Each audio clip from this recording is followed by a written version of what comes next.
semuanya, assalamualaikum warahmatullahi wabarakatuh.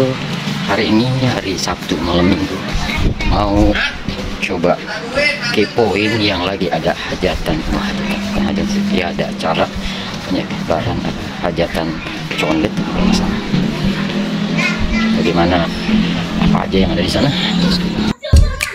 Warga Betawi di Condet, Jakarta Timur akhir pekan ini kembali menyelenggarakan pesta rakyat bertajuk Hajat Betawi Condet 2023 di Batu Ampar, Jakarta Timur untuk merawat tradisi Betawi dalam kebinekaan di wilayah sekitar. Acara ini diselenggarakan selama 2 hari pada tanggal 9 sampai 10 September 2023 dan enggak dikenain biaya sama sekali, kata Andika Erianto selaku event director.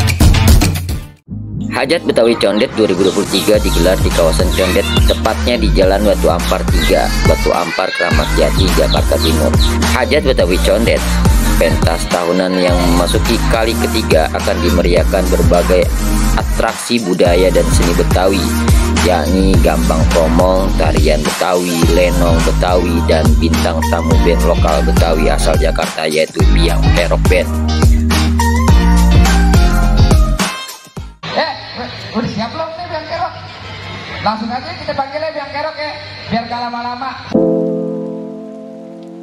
Para pengunjung bisa berkeliling dan berbelanja aneka produk usaha mikro kecil menengah atau UMKM yang hadir dalam acara Hajat Betawi Condet 2023. Ada sekitar 100 pelaku UMKM yang berpartisipasi dalam acara Hajat Betawi Condet 2023. Acara yang digelar Forum Betawi Rempuk Pangeran Geger Bayangan Hitam Condet itu diharapkan dapat menjadi wadah untuk melestarikan budaya Betawi dan mengenalkan lagi budaya Betawi di tingkat nasional hingga internasional.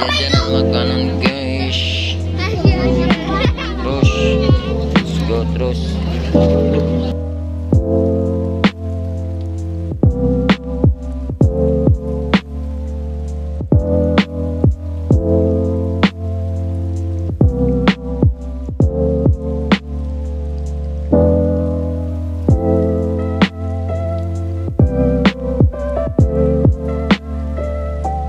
Mantap, ramai sekali guys.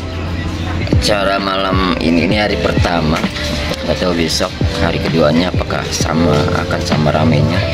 Tadi baru mulai pertunjukan band Biang Kerok, karena saya tadi bawa Dedek Bia dan sepupunya, jadi nggak ikutan nonton. Pengen nonton sebenarnya tadi. Kalian yang warga Condet mampir ke hajatan orang Condet yang ada di depan SD 02 di Jalan Batu Ampar 2 kalau nggak salah, jalur Ceklingko 16 atau kalau yang dulu itu angkot 07. Rame banget ini karena malam minggu, ya habiskan waktu untuk healing bersama keluarga mungkin sekitar.